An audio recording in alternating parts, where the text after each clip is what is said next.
Bonjour à tous, merci d'être venus, néanmoins la grève. Ça c'est notre dernière rencontre, dans le format d'une leçon, j'espère. Et je voudrais vous rappeler que nous avons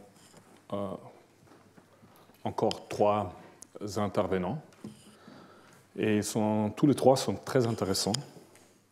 Massimiliano Esposito est vraiment une étoile de la croissante, naissante de la thermodynamique stochastique, des systèmes de réaction chimique hors d'équilibre.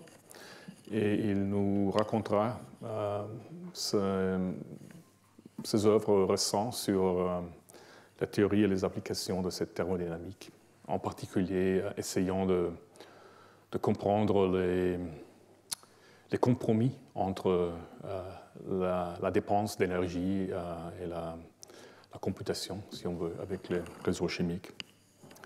Alexandra Walczak, elle est ici à Paris, elle est un physicien et elle nous racontera quelque chose sur ses travaux sur un autre système d'apprentissage, le système immunitaire.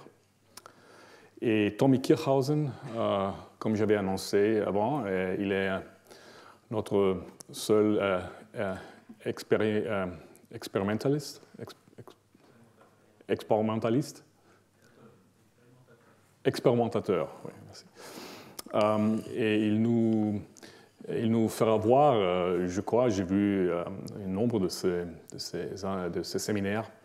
Ce sera je ne sais pas si en français vous avez l'expression du sucre pour les yeux, eye candy, parce qu'il nous montrera les avancements dans la technologie de la microscopie, en particulier avec Light Shield Microscopy, en collaboration avec Eric Petzik.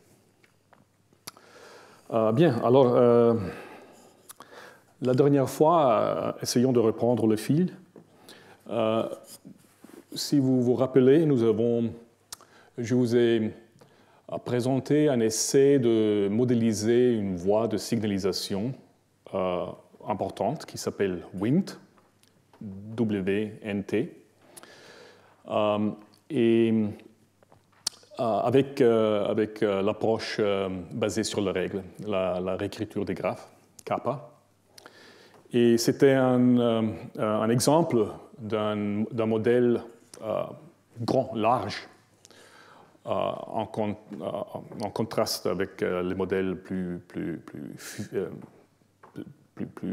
physical, de la mécanique statistique, plus petit.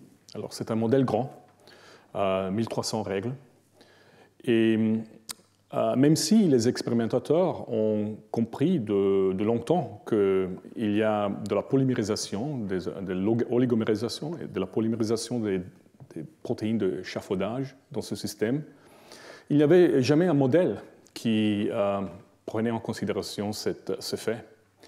Et ce n'est pas très surprenant parce que modéliser la polymérisation, ça veut dire avoir en principe une infinité des espèces moléculaires qui sont accessibles. Même, si on voulait simuler ou si on voulait modéliser ça avec les systèmes plus traditionnels, les approches plus traditionnelles, on devrait faire une décision, quelle est la longueur maximale du polymère qu'on veut considérer, par exemple. Et ça, en tout cas, ce serait très combinatoire. Et alors, l'approche qui utilise les règles, c'est très adapté à ce problème.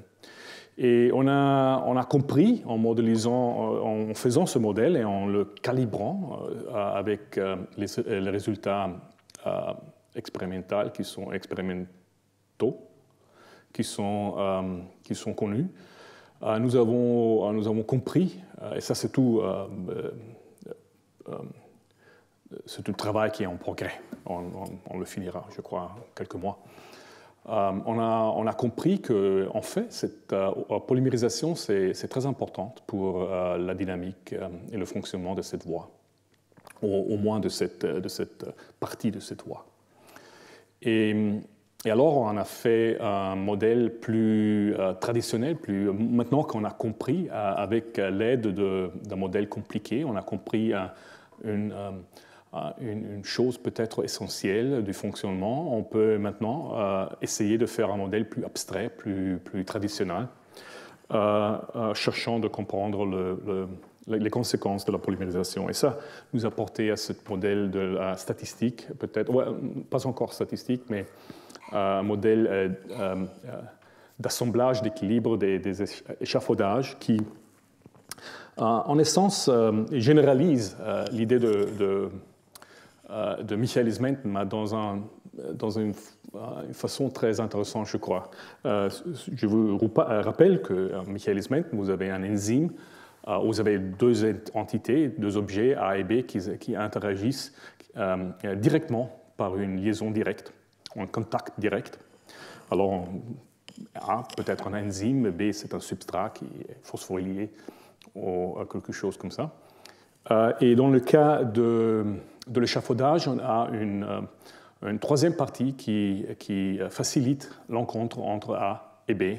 Mais facilite, c'est en citation, parce que si l'échafaudage augmente de concentration, alors il ne facilite plus l'encontre entre A et B, mais il fait l'opposite, il isole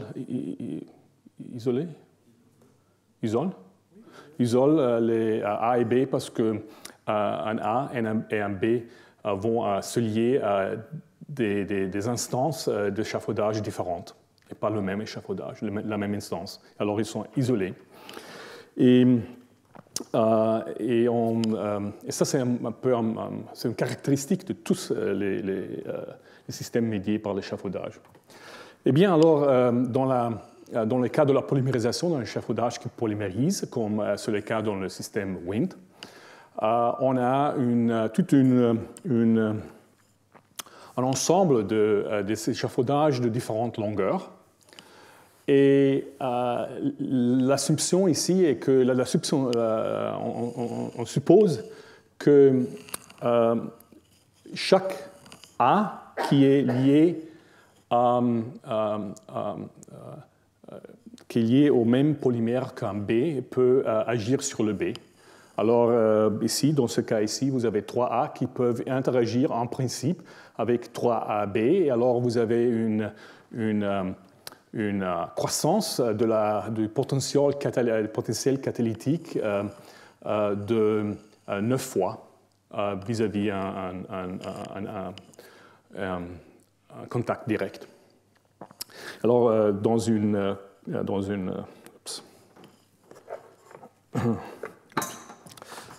excusez-moi, mais bon.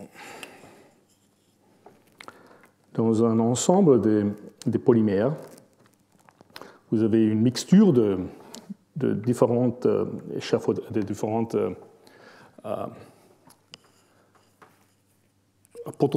potentiaux catalytiques. Je suis hors de batterie ici. Et alors, le potentiel catalytique du système, d'un état du système, est simplement, on soupçonne, la somme des potentiels catalytiques de chaque échafaudage, de chaque polymère. Bien. On a alors calculé, tout ça c'est analytique, il n'y a pas de simulation ici. On a calculé la surface de potentiel catalytique en fonction de la concentration totale d'échafaudage et des affinités, c'est-à-dire l'affinité entre l'énergie de liaison entre les protomères. Et vous voyez ici que si vous vous concentrez sur en particulier les courbes rouges ici, si vous vous concentrez sur une particulière affinité, Alors, vous voyez ici l'effet CD effet prozone, c'est-à-dire l'effet d'isolation. Quand vous avez petit de protomères, c'est-à-dire vous avez l'échafaudage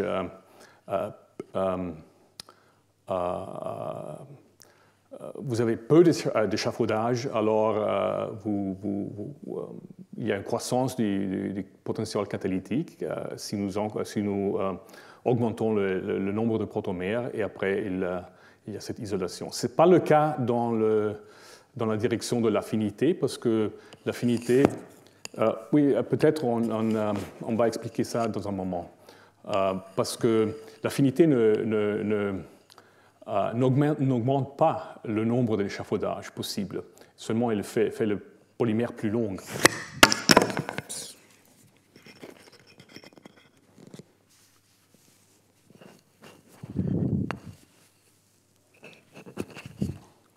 Bien. Ça, c'est une vue du système, du comportement du système de beaucoup plus sur une échelle beaucoup plus grande, parce que notez, ici nous allons ça c'est le nombre de sites, et le nombre de sites c'est le nombre de domaines de liaison pour un A et pour un B. On assume on suppose que chaque protomère a un domaine de liaison pour A, un domaine de liaison pour un site de liaison pour B. Alors le nombre de sites, c'est pratiquement le nombre de protomères. Il ne faut pas dire le nombre de protomères, parce que c'est important ici de comprendre que nous sommes dans une description de concentration. Nous allons visiter un peu la situation quand on a vraiment des nombres discrets de A, de B et de S. Ici, nous avons des concentrations. Une concentration est un nombre réel. Et ça veut dire que si vous décrivez une polymérisation dans un cadre qui utilise les concentrations, vous n'avez pas un polymère maximal, parce que les concentrations peuvent être infinitely small, peut être petit à l'infini. Il n'y a pas un maximum. Mais il y a un maximum, un CD maximaire, une longueur maximale d'un polymère dans un cadre de protomères, de nombre de protomères, dans un cadre discret. On arrive à ça dans un moment. Alors, c'est une concentration de sites. Et notez que nous traversons ici à 12 ordres de magnitude. Ici, nous sommes seulement dans un ordre de magnitude, nous sommes à 10 à la puissance de moins 6.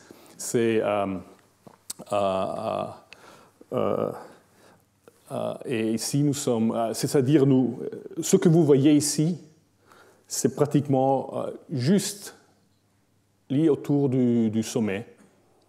C'est ici.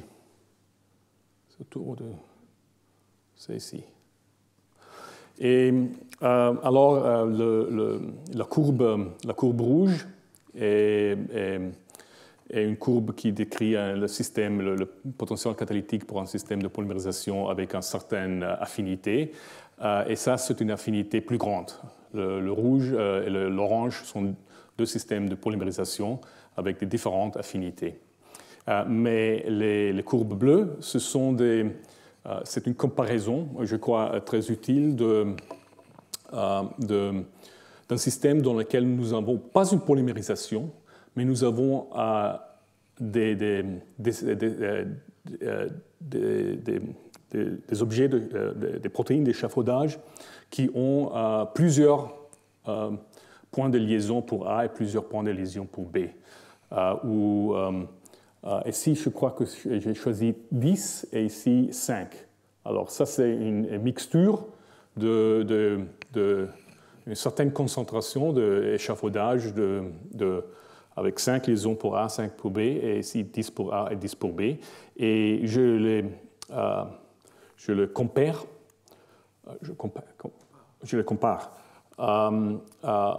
au même numéro de sites, c'est-à-dire la concentration ici, des sites, c'est 5 fois la concentration d'échafaudage. Alors, de cette fois, on peut comparer vraiment tous les systèmes. Si je dis 10 sites, 1000 sites, un millier de sites, de concentration en milliers, c'est-à-dire que le système de polymérisation ou le système multivalent ont le même nombre de sites, même s'ils n'ont pas le même nombre d'objets, évidemment. Alors, ce que vous voyez ici est que le système de polymérisation, à un certain moment, à une certaine concentration des sites, qui fait augmenter le potentiel catalytique beaucoup plus qu'un système multivalent. Et le décline après le sommet où l'isolation entre A et B commence est beaucoup moins prononcée que dans le système de multivalent. Eh bien, nous avons esquissé on peut calculer exactement une formule analytique générale pour des systèmes d'échafaudage, qui, je crois, c'est très intéressant parce qu'il nous dit que le potentiel catalytique est le produit de deux facteurs. Un facteur qui est le potentiel maximal qu'on peut avoir dans le système, et le second facteur est simplement un facteur, la probabilité d'avoir un site dans le système occupé par A et un site occupé par B. Et ça, c'est toujours surprenant pour moi que c'est une formule si simple. Et ça, c'est intéressant aussi parce que les deux facteurs se réfèrent à des propriétés complètement différentes du système. Ça se réfère aux liaisons. C'est un équilibre de liaison entre A et les sites et B et les sites. Et ça, mais il ne contient pas aucune information sur comment les sites sont partitionnés parmi les objets. Et cet facteur ici contient toute l'information sur comment les sites sont partitionnés parmi les objets. Partitionnés, on dit? Oui. Mais il ne contient aucune information sur l'équilibre de liaison. Alors, par exemple, dans le cas des polymères, cette Qmax est simplement, si vous avez, ça c'est la concentration d'un polymère de longueur n, et S est la concentration, je vous rappelle, d'un monomère libre en équilibre. Et on peut résoudre on peut calculer exactement ce que c'est la concentration d'équilibre d'un protomère libre. Alors ça, c'est la concentration d'un polymère de longueur n, et ça, c'est le Qmax, c'est le potentiel catalytique maximal d'un polymère de longueur n, parce que vous avez n carré interactions possibles, Na et Nb, et vous sommez sur toutes les longueurs. Il y a une infinité de longueurs parce que nous sommes dans le domaine de concentration, et ça vous donne cette expression ici. Et nous connaissons le S analytiquement. Et c'est oui. Okay. Bien. Brièvement, pourquoi est-ce que le système se comporte de cette manière ici? En particulier, qu'est-ce que c'est la nature? Il y a deux possibilités pour... c'est surprenant parce que dans un système de polymères, vous avez deux possibilités pour l'effet de prozone, pour l'effet d'isolation. Si vous concentrez sur une classe de longueur, la classe 10 peut-être, alors vous regardez seulement les polymères la concentration des polymères de longueur 10 dans le système. Alors, si vous augmentez le nombre de ces polymères, la concentration de ces polymères, vous avez un prozone effet dans cette classe, comme dans tous les systèmes d'échafaudage. Mais vous avez aussi un effet parce que vous pouvez distribuer les ligands A et B parmi les classes de longueur. C'est un poison de diversité, de hétérogénéité. Si vous augmentez le nombre de classes, alors vous pouvez isoler les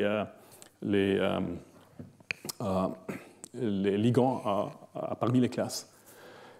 Et c'est utile peut-être de considérer un peu les propriétés, de revoir un peu brièvement les propriétés de polymérisation.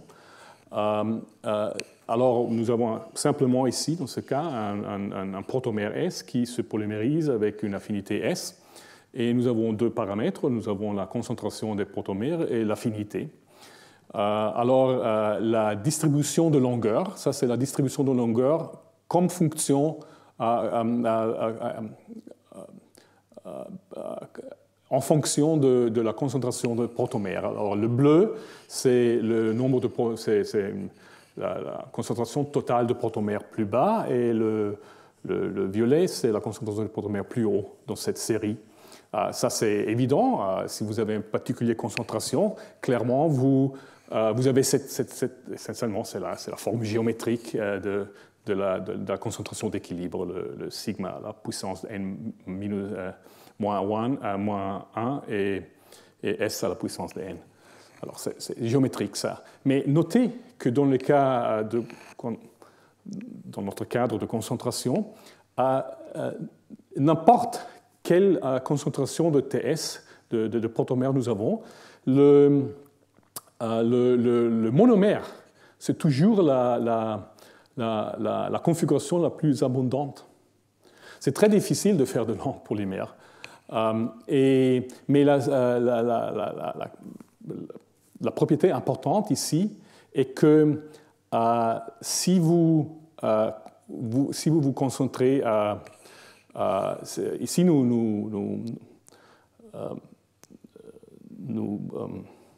je fais voir la concentration de chaque classe, longueur 10, longueur 5, ça c'est... Alors, vous vous concentrez sur la longueur 5, sur la classe 5, et on va suivre, on va augmenter le TS, le total de S. Alors, c'est la rouge ici. Et on voit que toutes les classes, si on augmente TS, vont au même niveau quand TS va vers l'infini. C'est le niveau et le réciproque de sigma, de l'affinité. Ça, c'est important. Alors, si vous augmentez le TS, cette courbe-là va vers un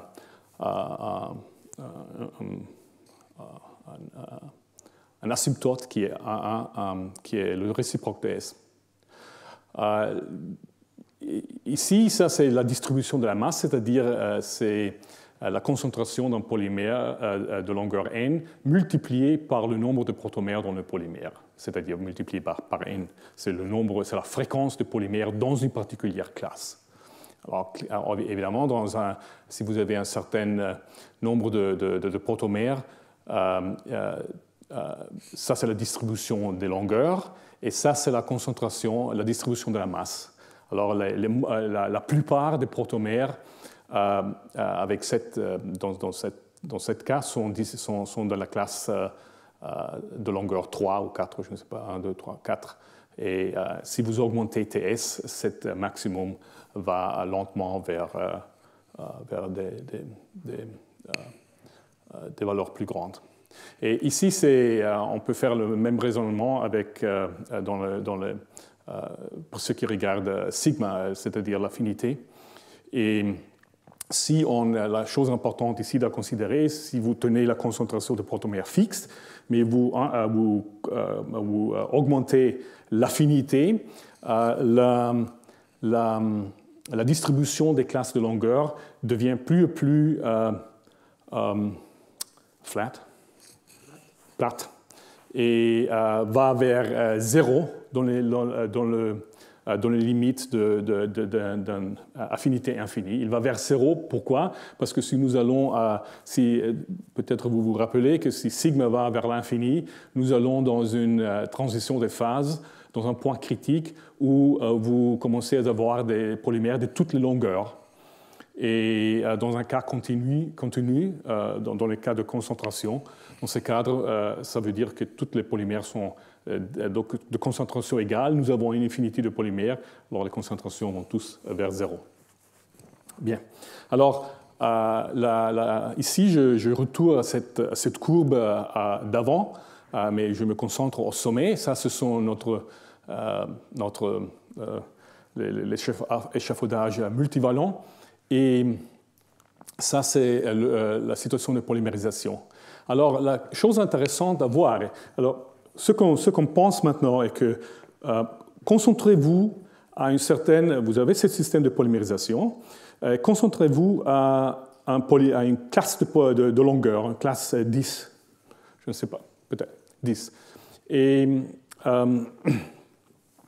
alors, on peut regarder cette classe 10 comme s'il était un système, seulement cette classe comme un système d'échafaudage multivalent, où chaque objet a 10 points de lésion pour A et 10 points de liaison pour B. Et alors, on prend ça pour exemple. Prenez 5, c'est plus OK. Alors, vous avez la classe 5, de longueur 5, dans le système de polymérisation, et nous pensons de cette classe comme s'il était un système d'échafaudage pas polymérisant, mais de multivalent, où vous avez des objets avec 5 points de liaison pour A et 5 points de liaison pour B.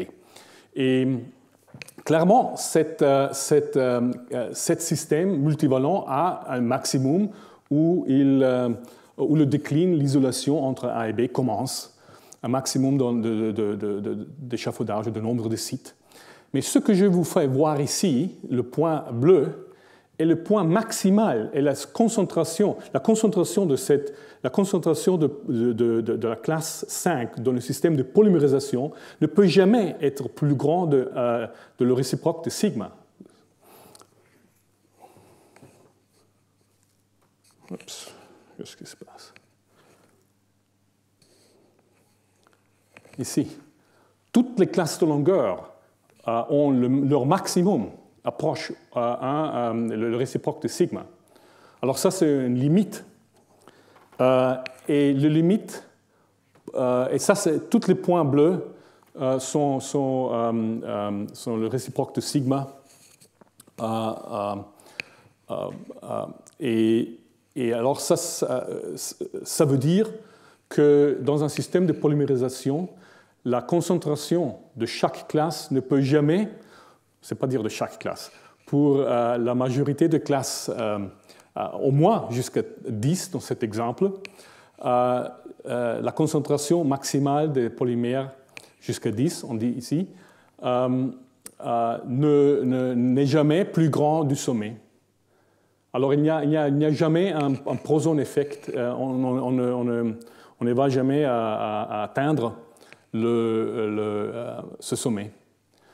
C'est-à-dire que, mais il y a un Poisson, évidemment, ici il y a un sommet dans le système de polymérisation, et c'est-à-dire tout court que le Poisson dans ces cas est complètement dû à la hétérogénéité.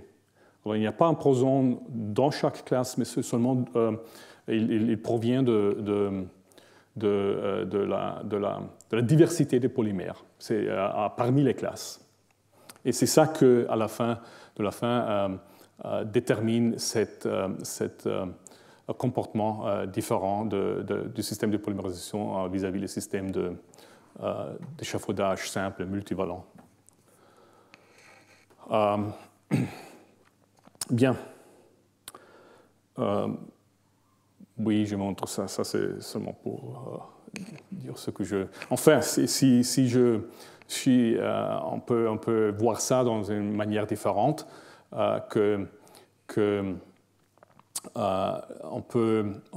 Ici, je vous montre le potentiel catalytique.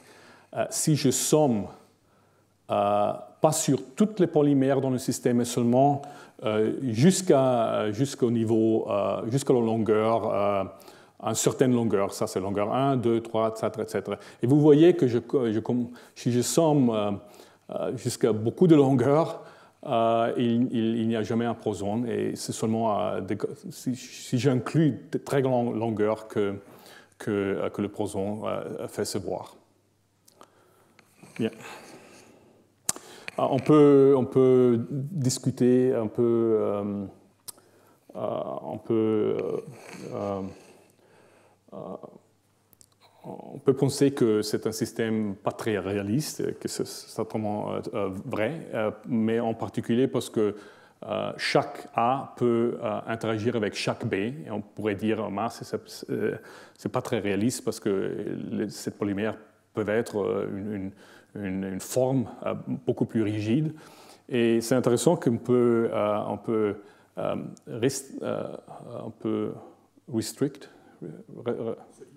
on peut limiter ce modèle à une situation où un A peut interagir seulement avec des B qui ne sont plus séparés de A qu'un certain nombre de liaisons sur le polymère, une certaine distance.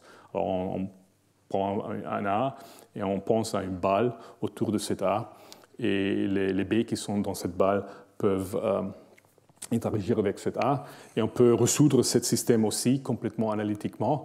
Et c'est la même expression analytique, à l'exception d'une correction ici qui dépend du H. Si le H, que c'est la distance de cette balle, si le radius de cette balle ne dépend pas de la longueur du polymère, ça c'est la situation plus restrictive, je crois. Et en fait, nous savons que cette sigma S est toujours moins de 1, à l'exception quand sigma devient infini. Et alors, il nous faut beaucoup de puissance, il ne faut pas un H très grand pour faire cette terme de correction petit et négligent. Et alors, en retour, on a le comportement essentiellement le même que sans cette limitation. Et c'est... Oui.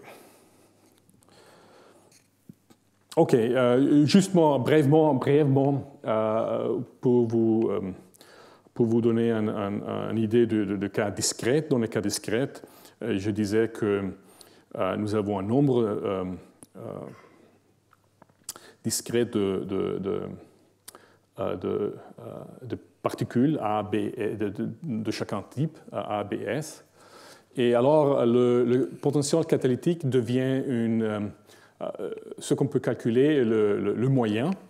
Et le moyen est défini par, imaginez que si vous avez un fixe nombre de A, B, S, vous pouvez construire un nombre des états que le système peut avoir. Pour chaque état, imaginez, vous comptez le nombre de polymères de longueur L qui sont occupés par I A et G B. Et alors ça, c'est vos objets, longueur L, I A, G B. Et pour chaque état, vous avez un certain nombre de cette configuration qui contribue à un potentiel catalytique, I par G.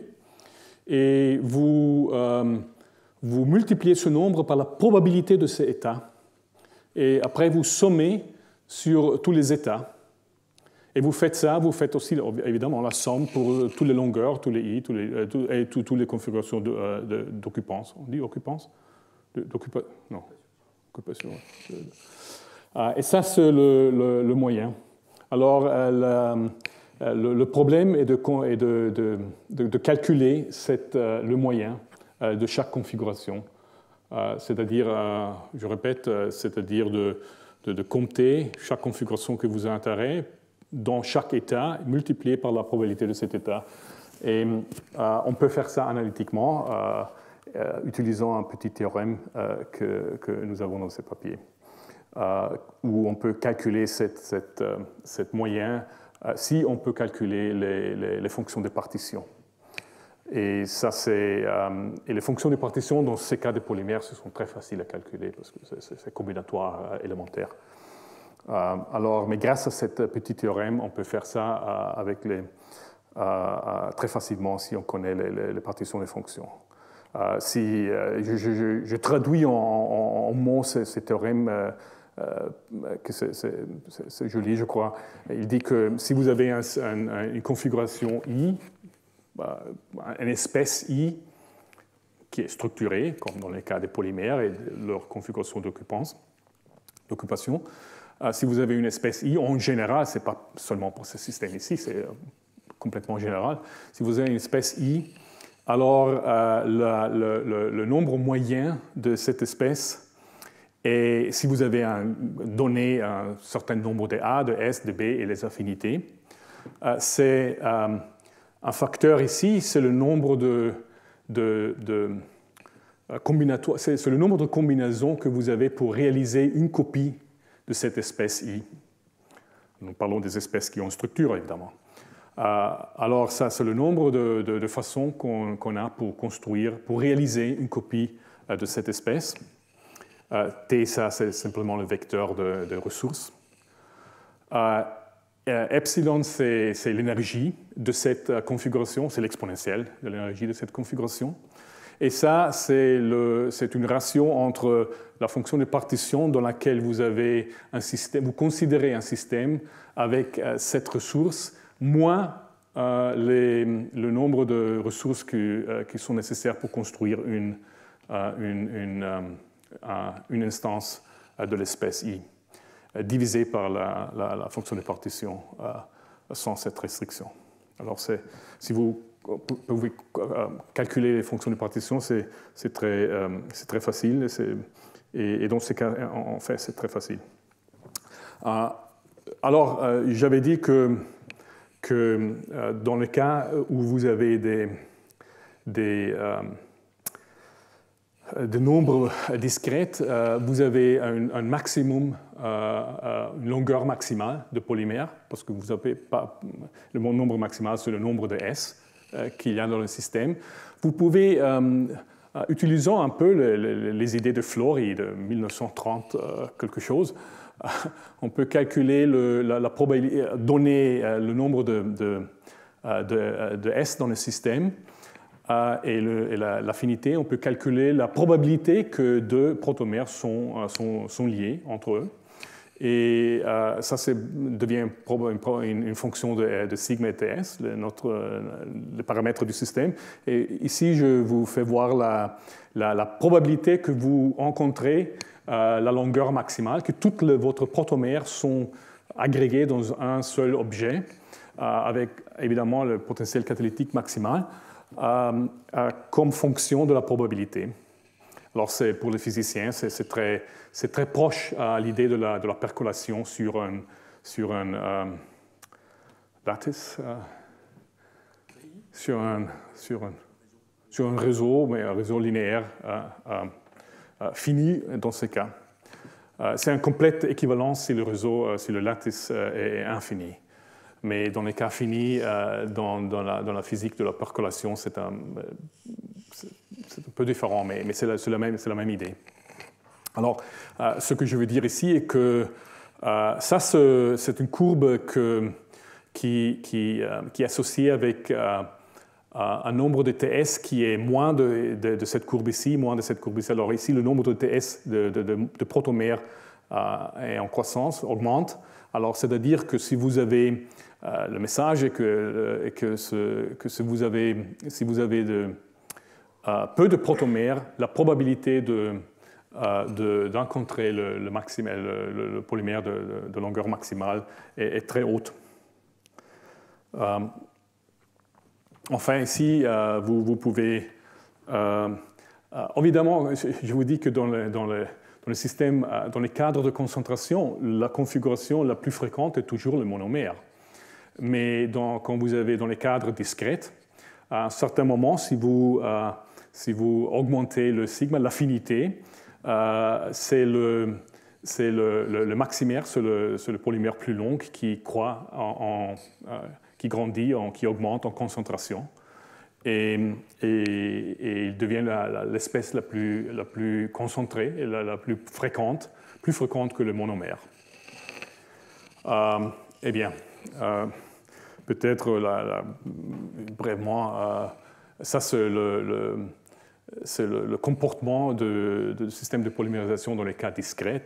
C'est comparé avec le cas discret des échafaudages multivalents. C'est ce que je veux dire ici simplement, que c'est plus ou moins la même chose, quantitativement et qualitativement.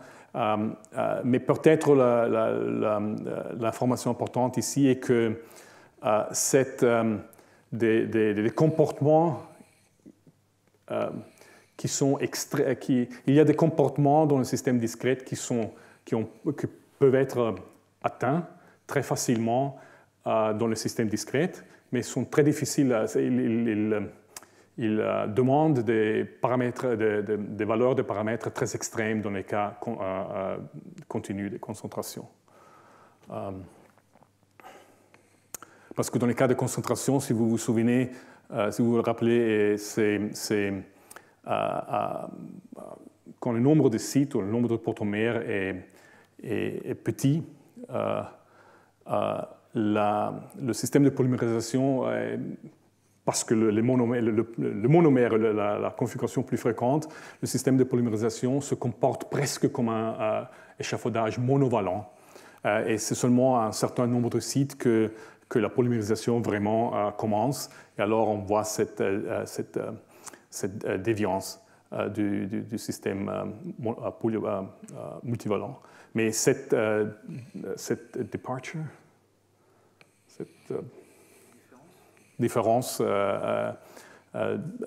peut être, se réalise à un nombre de sites très petits, déjà un nombre de sites très petits, un nombre de protomères très petits dans le système discret. Bien, concludez brièvement que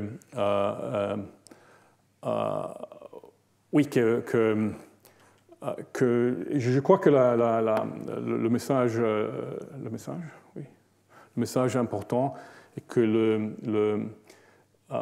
c'est un système où le rencontre entre les A et les B peut être contrôlée très facilement à travers les paramètres du nombre de protomères et de l'affinité, et que parce qu'il a ce comportement différent de systèmes d'échafaudage ordinaire qui ne polymérisent pas,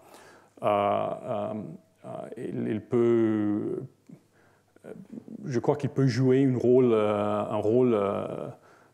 assez important dans la régulation des voies de signalisation dans la cellule. Et je crois qu'on trouvera beaucoup plus des instances de ce système polymérique dans des différentes raisons dans la cellule. Brièvement, parlons un peu d'apprentissage. La raison, je retourne au système de polymérisation dans un moment, parce que l'intérêt que j'ai pour cette polymérisation a que voir avec l'apprentissage. Alors, comme vous savez, je ne suis pas un expert du tout dans la théorie de l'apprentissage, mais comme vous savez, il y a au moins une classification de types d'apprentissage. L'apprentissage supervisé, c'est classiquement la classification. Vous avez un ensemble de formations avec lequel vous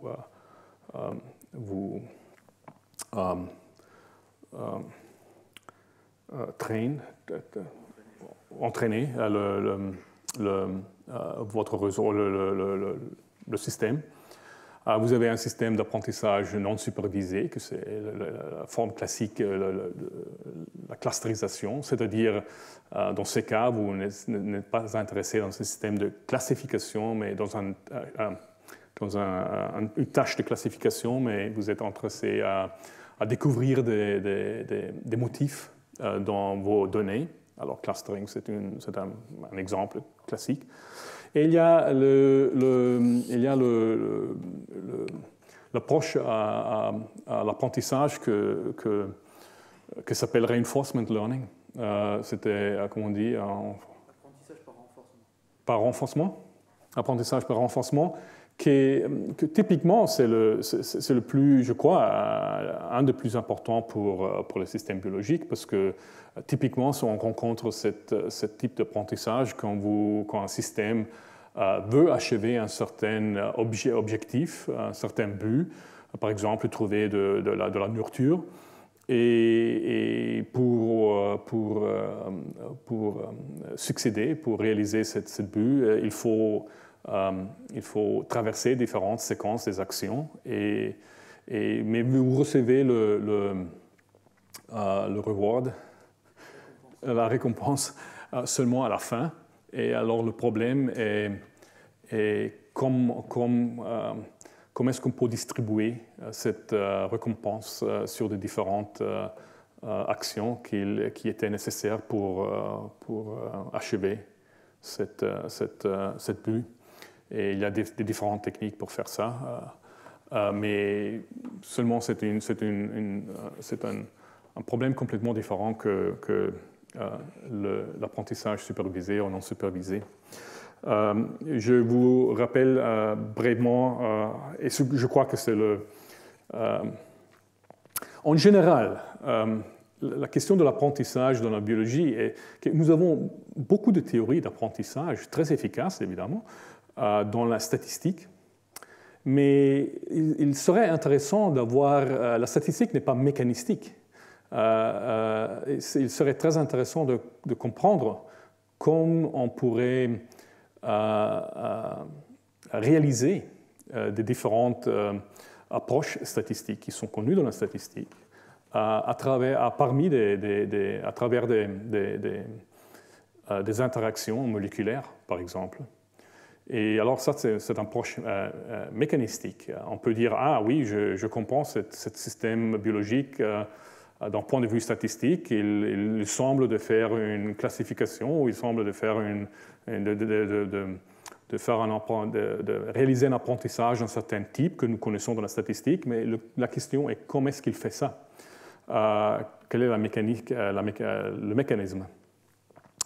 Et je crois que ça, il y a beaucoup, au moins au niveau moléculaire, il y a beaucoup de connaissances, évidemment, au niveau plus phénoménologique.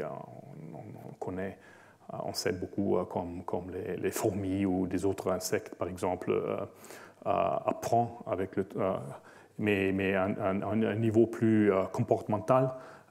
Il serait intéressant de pousser cette question plus au niveau moléculaire pour comprendre comme des cellules pourraient apprendre, par exemple, s'ils peuvent apprendre. Alors c'est ça un peu que je crois où les efforts dans le futur pourront être concentrés. Et je vous rappelle seulement la phénoménologie de cet apprentissage. Je crois que c'est pris d'un diapositive de notre intervenant le vendredi passé, Jarden Katz. Ici, vous avez par exemple une levure qui doit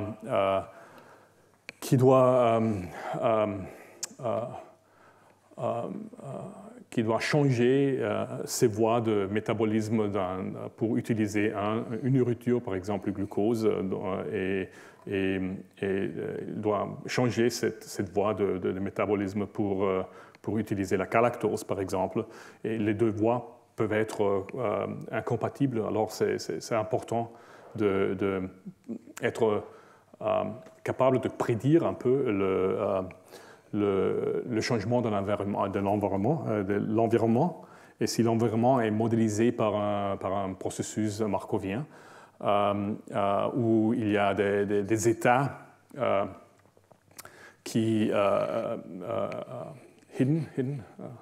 cachés, qui, par exemple, tournent l'environnement dans un état caché. Le comportement observable de l'environnement peut être périodique, par exemple, et dans un autre état peut être constant. Et alors, le signal qu'un apprentissage s'est passé, s'est produit, et que après que le système été exposé à ce changement des environnements, l'adaptation quand on change l'état de l'environnement, de périodique par exemple, à constant ici.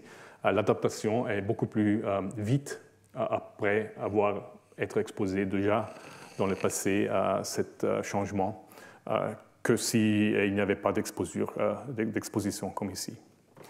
Et la question est comment on pourrait faire ça. Yard nous a raconté un peu une architecture possible, mais je crois qu'il y a beaucoup de travail encore à faire à ça, parce que je crois que ça, c'est un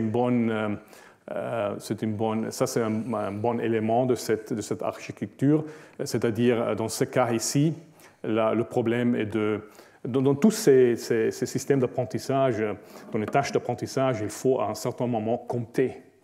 Alors il faut un système moléculaire, un circuit moléculaire pour compter.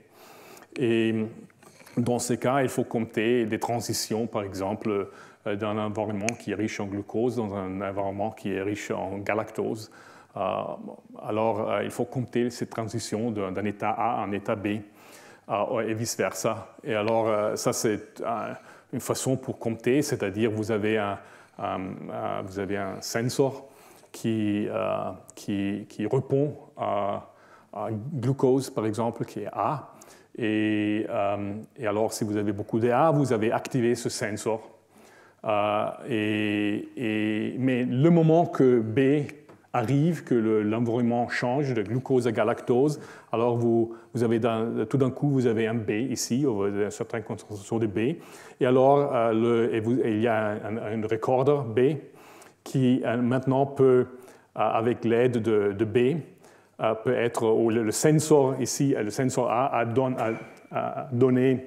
produit, par exemple, par modulation de l'expression génétique, il a produit un B-recorder qui, quand B est présent, est activé et produit un molécule qui est un molécule laquelle concentration vous dit combien de fois vous avez rencontré un changement d'état A à état B, parce que la première fois que ce changement se rencontre, A to B, cette molécule de mémoire, achève une certaine concentration. Peut-être il se dégrade un peu, mais si l'environnement change de nouveau de A à B, alors vous augmentez encore une fois, avec un bolus, vous augmentez encore une fois la concentration de cette molécule. Alors, vous commencez à croître d'une façon quantique, si vous voulez. Et la même chose se passe avec B2A. Et alors ça, ce sont des compteurs directionnels qui sont plausibles, mais le problème est après de transformer ce compte dans des probabilités. Et pour ça, il faut normaliser, et Yarden a soupçonné tout un système un peu compliqué, je crois, pour normaliser ces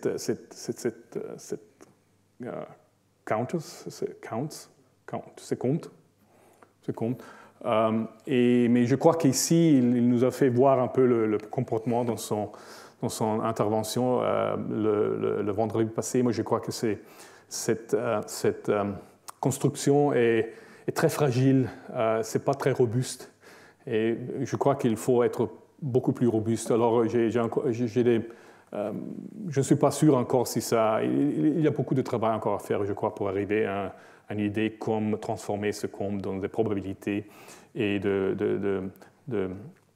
d'intégrer ce système dans un réseau qui réalise cet apprentissage, qui apprend la statistique, si vous voulez, des changements dans l'environnement et prévoit, donc, il a un modèle statistique intérieur réalisé par ce réseau Et alors, il prévoit que le prochain changement, et alors peut anticiper le changement génétique qui sont nécessaires pour utiliser la prochaine ressource de nourriture. Mais je crois qu'il y a beaucoup de travail ici encore à faire. Ça, c'est un autre chapitre, si vous voulez. C'est l'idée si, en général, des systèmes de réseaux, des réseaux chimiques peuvent être construits pour apprendre, pour l'apprentissage, alors il faut au moins que ces systèmes peuvent représenter des distributions de probabilités. Si vous faites de l'inférence, etc., c'est tout des opérations sur les distributions de probabilités. Et alors, ça c'est un papier qui vient de sortir par Eric Winfrey et des collaborateurs. Si vous avez un réseau de chimique qui est dans un état stationnaire, alors vous avez si le réseau a de certaines conforme avec de certaines conditions qui s'appellent detail balance ou des restrictions moins sévères comme complex balance, alors il y a des théorèmes qui sont bien connus que la concentration stationnaire des espèces chimiques est toujours un produit de distribution de Poisson qui a cette forme ici où G est une énergie de formation de l'espèce I et SI c'est la concentration en équilibre, en steady state, en équilibre stationnaire de S. Alors ils ont toujours cette forme ici. Il y a des conditions, mais la condition plus importante, ce sont des différentes idées de detail balance. Quand le système a achevé un steady state, vous avez des fluctuations, clairement, mais si vous prenons, parce que c'est Poisson, les fluctuations sont la racine du moyen, parce que dans une distribution de Poisson, vous avez le moyen égale la variance. Et vous avez alors un moyen pour X, un moyen pour Y, par exemple, et vous pouvez considérer cette moyen comme si est normalisé comme une probabilité. Alors la question est quelles distributions de probabilités peuvent être représentées par un système chimique. Et c'est assez surprenant que c'est énormément général parce que ça, c'est une distribution de probabilité qui peut facilement être représentée, où vous avez un système où le X et le Y quand ils ont une particulière valeur, ici, je ne sais pas, 10 et 5, alors ils ont, quand X est 10 et Y est 5, alors il y a une certaine probabilité qui est représentée par cette vecteur qui est le degré de grise. Ce n'est pas seulement blanc ou noir, c'est tous les degrés de gris. Et le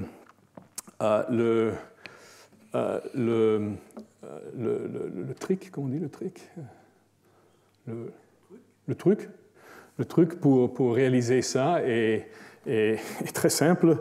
Qu'est-ce qu'on fait? On fait ça, c'est la prescription. On utilise deux trucs, je crois. Un est, si j'ai compris bien, un truc est que les espèces X et Y sont seulement... il y a beaucoup plus d'espèces dans le système, mais on fait une projection sur Y et X. Et le deuxième truc est qu'il y a des classes de... Oui, si vous avez des réactions chimiques, il y a des classes de restrictions sous quelle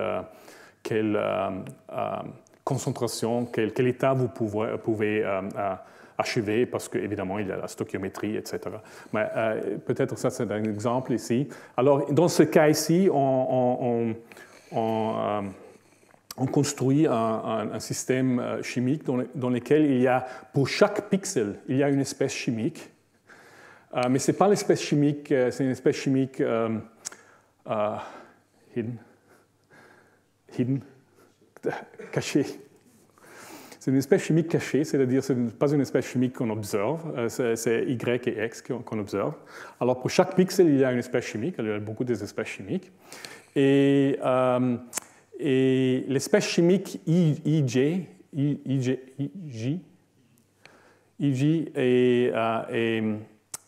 devient 1, initialiser le système avec P11 égale à 1, et X et Y, le nombre de particules de X et de Y à 1, et suivez cette réaction ici. Alors, pi, le 1,1 devient, se détruit pour devenir 2,1, une particule de 2,1, de l'espèce P2,1, plus un X. Mais cette particule, on peut réitérer cette réaction, produit un autre X, et devient la particule P3,1, etc., etc. Alors vous voyez que dans tout le système, même s'il y a beaucoup d'espèces cachées, toujours il y a seulement une particule.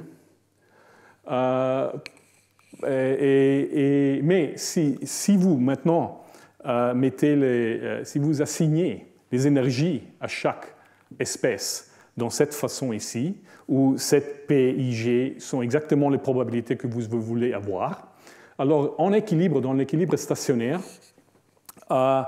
c'est comme peut-être, je comprends ça d'être comme un vieux tube de cathode où cette particule, cette seule particule qu'il y a dans le système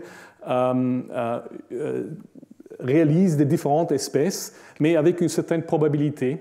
Et alors, vous avez un système que si vous observez la particule, si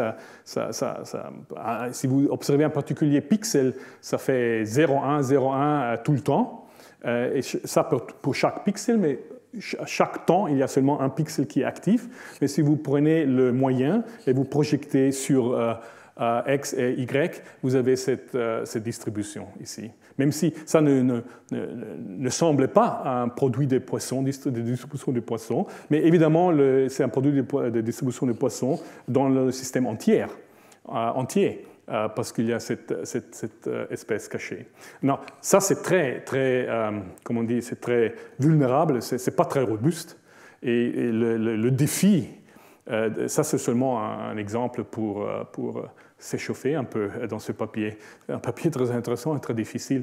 Je n'ai pas compris complètement ce qu'ils ont fait, mais ils ont réussi à démontrer qu'on peut faire ça, des constructions, pas comme ça, peut-être un peu plus sophistiquées, de façon que la distribution est robuste des perturbations. Alors, on pourrait penser que si, par exemple, dans ce système comme ça, vous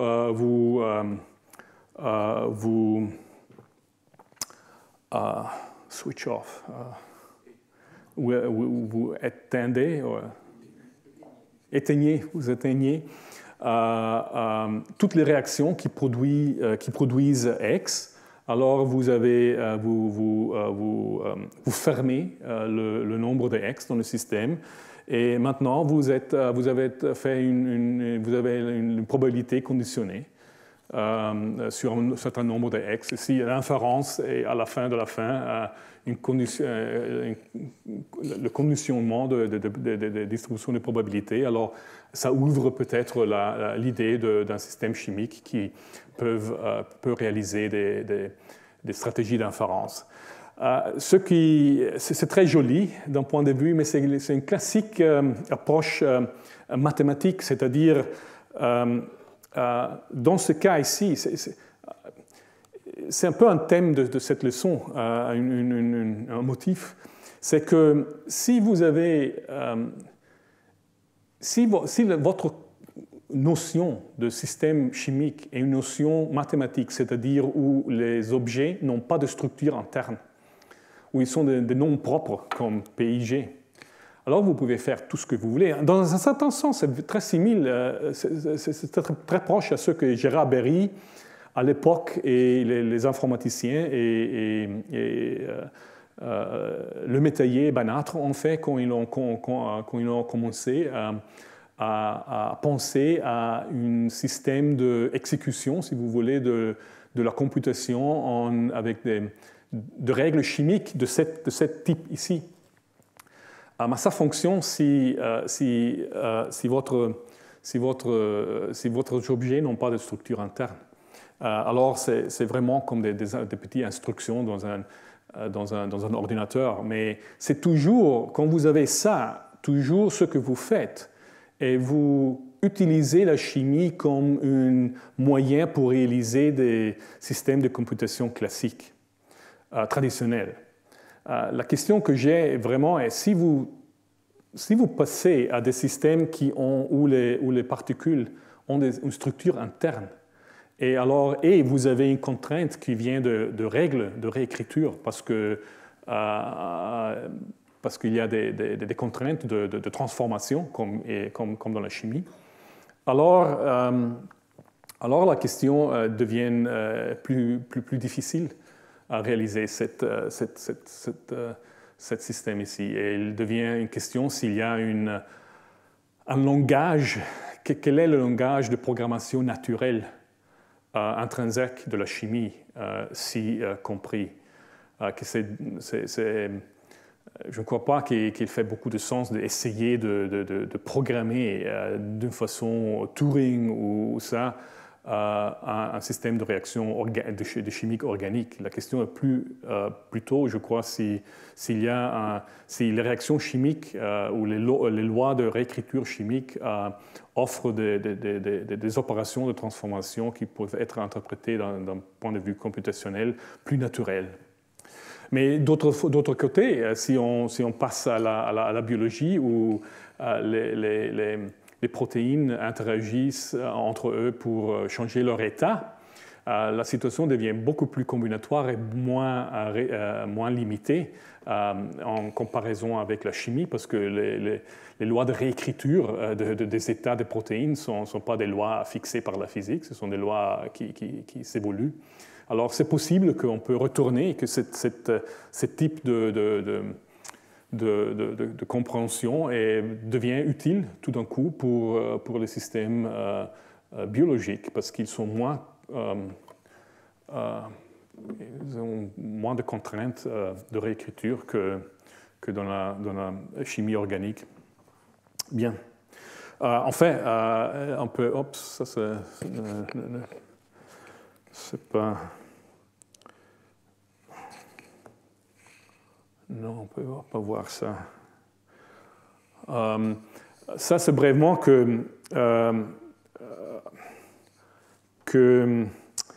on peut, en retournant à la polymérisation, on peut imaginer un système très, très simple pour clustering, pour la clusterisation à travers la polymérisation. Parce que si vous avez une possibilité d'écrire l'état, de transformer les données, par exemple l'état du environnement, dans un état d'une protéine, dans un motif de phosphorylation ou d'autres modifications d'une protéine. Et si les modifications des protéines changent leur affinité entre eux, et cette affinité peut devenir une fonction de la distance entre les états, alors vous voyez immédiatement un système très simple où des protéines qui ont des modifications proches l'un l'autre ou similes à l'autre ont une grande affinité pour un l'autre, et alors ils polymérisent ou ils font une agrégation. Et c'est un système pour faire du clustering très simple. Mais c'est très simple d'un point de vue conceptionnel, ce n'est pas très simple de vraiment maintenant réaliser cette translation des données dans un motif de modification des protéines et d'une façon que l'affinité est changée en fonction de la distance. Alors, ça c'est mais ça c'est... oui. Ça c'est de nouveau, l'idée de la polymérisation des échafaudages, c'est pour ça que j'ai passé un peu de temps avec ça. Et pour moi, c'est l'opportunité de... Imaginez que nous avons parlé du potentiel catalytique, mais vraiment ce que nous avons parlé en réalité est du... je ne sais pas comment on dit en français, crosstalk, diaphonie ou... Non, crosstalk, quand vous avez une voix et une autre voix et les deux, ça fait une interférence. Crosstalk, je dis crosstalk. Intermodulation. Intermodulation. Oui, mais ça a un peu un son analogue de signal. Mais je dis crosstalk simplement pour éviter des interprétations. Alors, si vous avez des différentes voies de régulation, si cette voie partage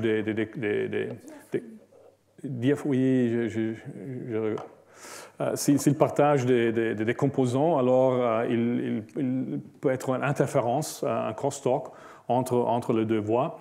Mais beaucoup de fois, cette crosstalk est regardée comme une nuisance, comme quelque chose à éviter, mais je crois que ce n'est pas quelque chose à éviter, c'est exactement l'opposite, parce que c'est exactement ce crosstalk qui peut avoir la fonction d'intégrer les informations qui sont traitées par des différentes voies. Et ça serait très intéressant si on pouvait moduler cette intégration, ce crosstalk, et une possibilité de faire ça exactement à travers la polymérisation et l'agrégation des protéines, parce que ce que nous avons appelé le potentiel catalytique, c'est rien que la magnitude, la quantité de crosstalk entre A et B. Mais A et B peuvent être des composants qui sont régulés ou sont activés par une voie de signalisation, B par une autre voie de signalisation, et en général, pas dans le système Wnt, mais en général, alors on pourrait envisionner que la polymérisation d'un échafaudage peut agréger, peut offrir une place de rencontre par des différentes composants des voies de signalisation et produire dans une façon régulée, contrôlée, cette interférence, cette crosstalk. C'est pour ça que je crois que nous trouverons, c'est une spéculation évidemment, mais je crois que c'est pour ça que nous trouverons un grand intérêt dans ce système d'agrégation et de polymérisation. Et nous trouverons ce motif beaucoup plus fréquemment que nous pensons. Bien, alors à ce moment-là, je crois que c'est bien faire passer peut-être en revue de 100 000 pieds un peu les thématiques que j'ai essayé de transmettre. Ça, vous avez été mes cobayes, parce que je n'ai jamais donné un type de leçon de cette expérience. Et évidemment, j'ai choisi de ne pas entrer dans les détails de chaque... Ce n'était pas un cours de façon où vous apprenez une technique. Ça aurait une forme complètement différente. Mais je ne crois pas que c'était le but de ce... C'était pas mon désir de faire ça. Mais c'était plutôt d'essayer pour moi-même et peut-être pour vous, de voyer un peu en ensemble certaines thématiques et voir s'ils connectent un peu. Je ne sais pas si j'ai réussi. Chaque fois, après chaque leçon, j'ai fait mon post-mortem comme je croyais où je pourrais faire mieux, un langage à part. Et je crois que dans les itérations, il y aura des itérations futures. Je crois que c'est quelque chose sur lequel on peut construire un cours un peu plus meilleur. Mais c'était un premier pas pour moi. Mais c'est peut-être utile de passer en revue un peu les thématiques. Alors, j'avais commencé tout ce cycle avec le problème du codage du phénotype dans le génotype et l'environnement. Et pourquoi ça, c'est important? C'est important parce que, oui, c'est pas complètement accidentel que nous avons fini un peu avec une vue sur l'apprentissage et nous avons commencé avec l'évolution, qui est un système d'apprentissage aussi, parce qu'il y a clairement une analogie entre une conception simple du darwinisme classique, qu'on appelle néo-darwinisme, et l'apprentissage bayésien, parce que le prior et la distribution des génotypes à ce moment, la likelihood et la fitness. Et après, vous avez un posterior, qui c'est la nouvelle distribution des génotypes après un cycle de sélection et de mutation. Et alors, c'est un type de Bayesian updating. Et beaucoup de gens ont vu ça. Il y a toute une discussion sur si c'est utile ou non de penser de cette façon. Mais ce n'est pas un accident que nous avons commencé avec l'évolution, qui est un type d'apprentissage. Et nous avons terminé avec l'apprentissage au niveau des cellules, parce que si on fait tout le cycle, on peut vraiment penser à l'évolution comme un système pour apprendre comme apprendre. Et je vous rappelle Robin Milner, qui a dans son Turing Lecture, je crois, a dit un jour que quand une science approche une question réflexive et est capable de la résoudre positivement, alors ça change complètement le monde. Et ça, c'est passé avec la computation, parce qu'il y a un moyen pour computer la computation, c'est la Universal Turing Machine. Ça, c'est passé avec le web, parce qu'il y a un moyen de communiquer, une façon de communiquer. Ça, c'est exactement le web.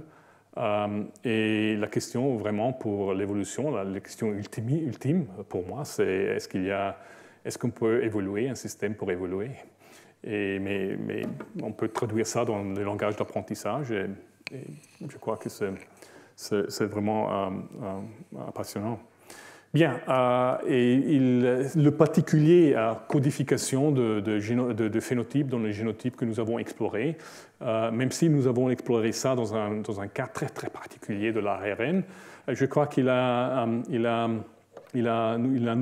a révélé un motif un peu plus général, qui est beaucoup plus général, je crois, du ARN, que c'est cette idée de la neutralité. C'est une idée vieille qui existait déjà avec Kimura et dans la génétique des populations.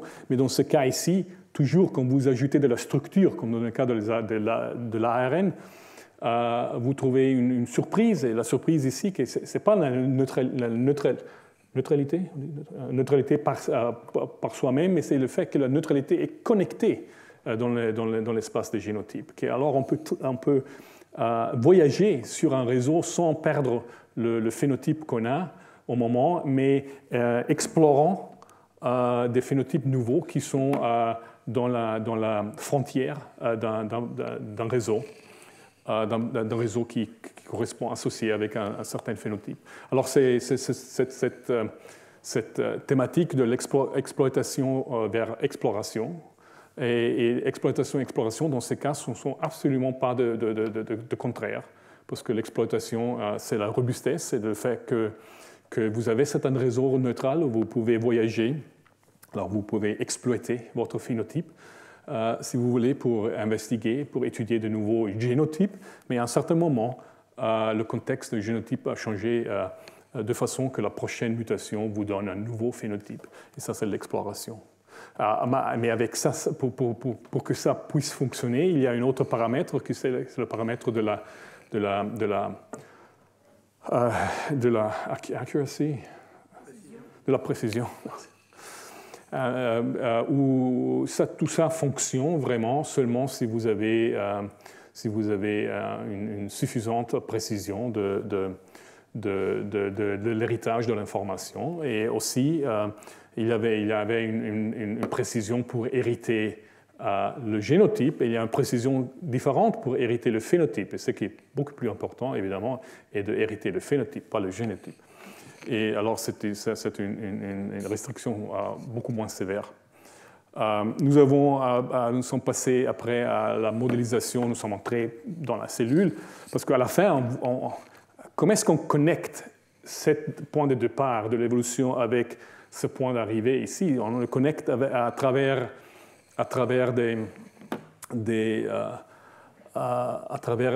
essayant de modéliser les systèmes moléculaires qui sont responsables pour l'apprentissage, qui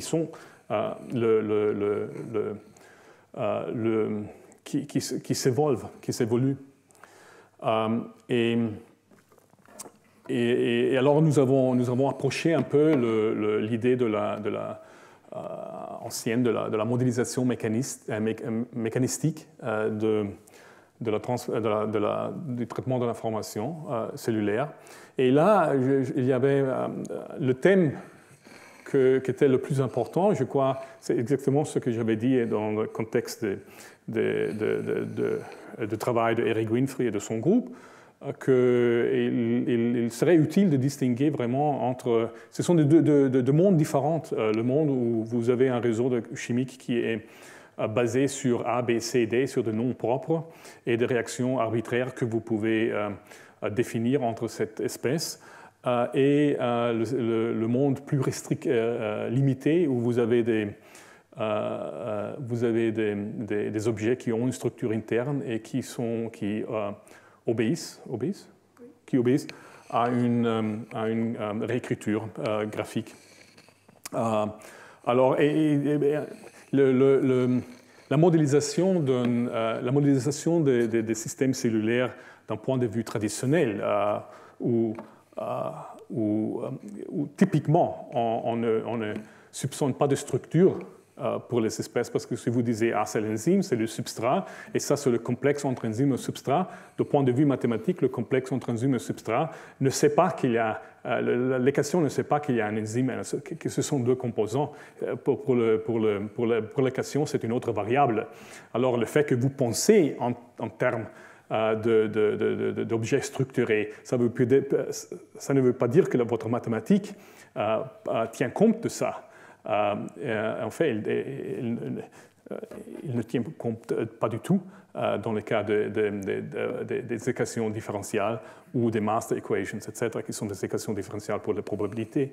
Il faut que, pour tenir compte dans la mathématique de la structure des objets, il faut vraiment, je crois, utiliser les idées de la théorie de la computation, parce que c'est exactement c'est représenter ces objets et les transformer, c'est exactement le cœur de l'informatique, comme la réécriture des graphes. Mais ce n'est pas un jugement, parce que ça dépend de votre question. Je vous avais fait voir, je crois, qu'il y a dans la modélisation classique, où les objets ne sont pas structurés, vous avez toute l'idée des circuits.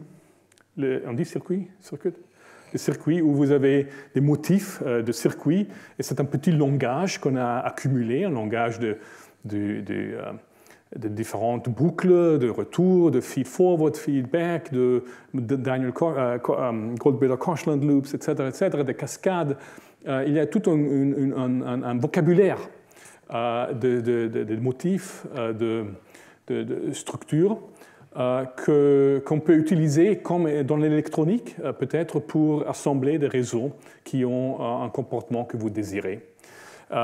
Mais toujours, c'est une idée, c'est une approche qui voit le monde d'un point de vue d'un ingénieur, où un circuit, où tous les éléments d'un circuit ont une certaine importance, où il y a une interprétation pour chaque lien. Mais si vous d'autre côté, passez au systèmes qui sont plus structurés, comme que nous avons visité, alors vous avez tout d'un coup, vous avez cette incroyable combinatoire qui explode, les polymères, le crosstalk, vous avez toutes les... Alors, c'est beaucoup plus un réseau qui est plus statistique, qui est plus dense, et où il n'est plus possible, si vous faisiez le modèle de WINT avec 1300 règles, c'est plus possible de dire « Ah, cette interaction est là parce qu'il y a une particulière raison », parce que c'est plus possible d'interpréter chaque interaction. Ça ne veut pas dire que certaines interactions sont plus importantes des autres, mais c'est beaucoup plus distribué, le système, c'est beaucoup plus intégré, et ce qui se passe, c'est un peu plus ressemble, c'est beaucoup plus les réseaux neuronaux. Oui. Alors, mais ça, c'est une vision qui est très différente de la vision qui est supportée par cette vocabulaire de la composition des petits circuits. Mais toujours, ce n'est pas un jugement, c'est seulement de dire qu'il y a de différentes façons de voir et qu'il souligne des aspects très différents. Et je crois que c'est important d'explorer au moins cet aspect combinatoire et structuré. En fait, je crois qu'il faut refaire un peu toute la théorie ou réécrire un peu la théorie des réseaux chimiques par les règles. Eh bien, nous avons visité aussi une conséquence du passage de circuits et de mondes où les objets ne sont pas structurés à un monde où les objets sont structurés et conformes à des règles de réécriture. Une conséquence de ça est la causalité. Un moyen, c'est une façon différente de voir la causalité. Je ne veux pas dire une façon différente de voir la causalité, une façon plus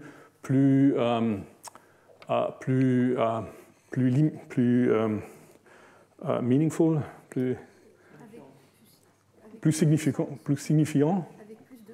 Avec plus de sens, parce que je vous rappelle, si vous avez des objets qui ne sont pas structurés, alors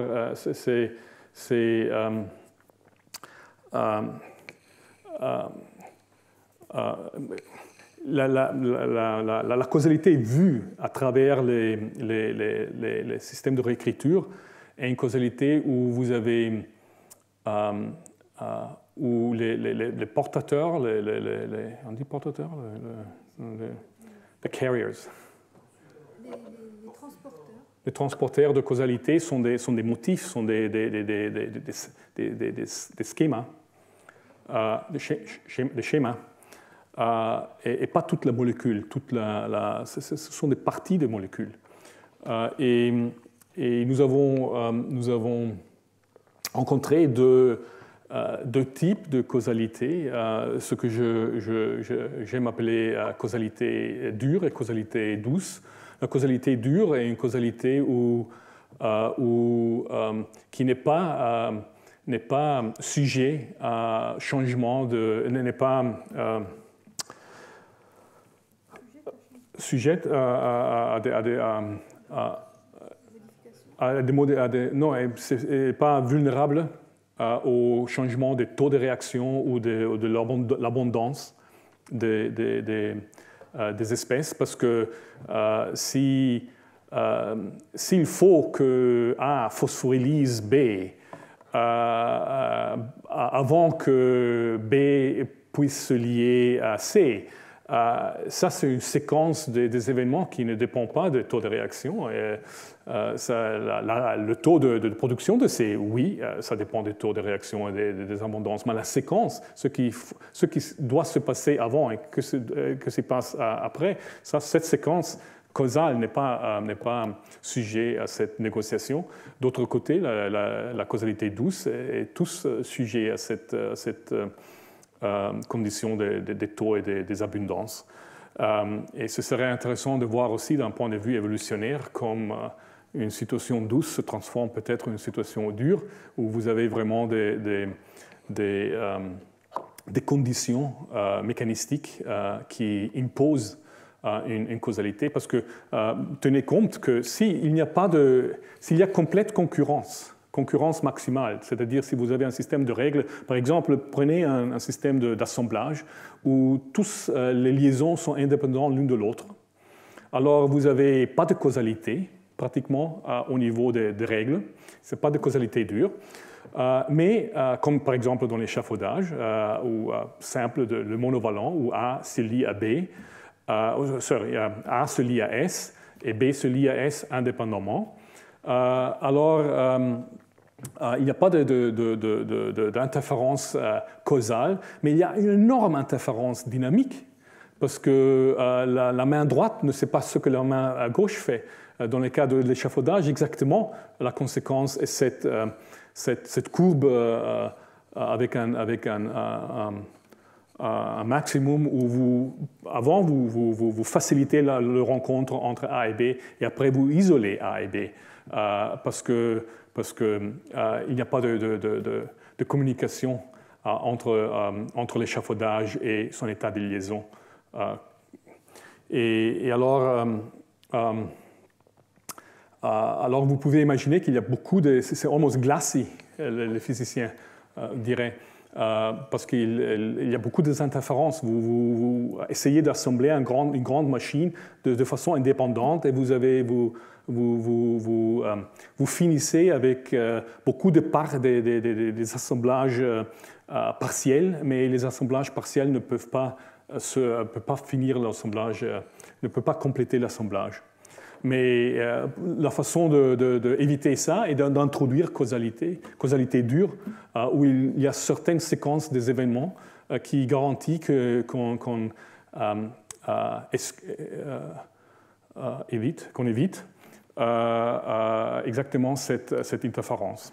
Alors, dans les cas de l'échafaudage, vous pouvez imaginer que la liaison de A à S est une condition pour B à se lier à S. C'est-à-dire A phosphorylyse S quand il est lié à S, et c'est cette phosphorylation cet état phosphorylé de S que B peut reconnaître avant de se lier. Alors, vous avez une séquence des événements maintenant qui évite ce comportement d'interférence. Nous avons rencontré les contrefactuels comme une approche vers la causalité douce. Une approche intéressante, je crois, mais très, très, très théorique. Je ne sais pas clair combien ouais. Eh bien, ça nous a porté à la fin. Je vous remercie d'avoir été patient avec moi et mon français. Il faut que je veux, c'est pas le cas que je fais, mais je veux remercier Frédéric Doyen qui a mis ma vie en pratique ici et qui m'a organisé. Et Rénal Bellet, qui est la liaison avec l'INRIA, et le staff du collège, évidemment, qui est très, très gentil, le régisseur, par exemple. Je suis ici jusqu'à juin, avec exception de mars. Si vous voulez me rencontrer, si vous avez des idées, si vous voulez discuter, je suis toujours ouvert. Et j'ai mes 2 emails, peut-être le Gmail est plus facile à rappeler. Nous avons 3 intervenants encore dans notre cours et nous aurons un colloque. Je crois que c'est mai 14 à 15, je crois. Et la forme de ce colloque se définira dans les prochaines semaines. Mais il sera un peu autour de cette thématique que nous avons essayé d'écrire.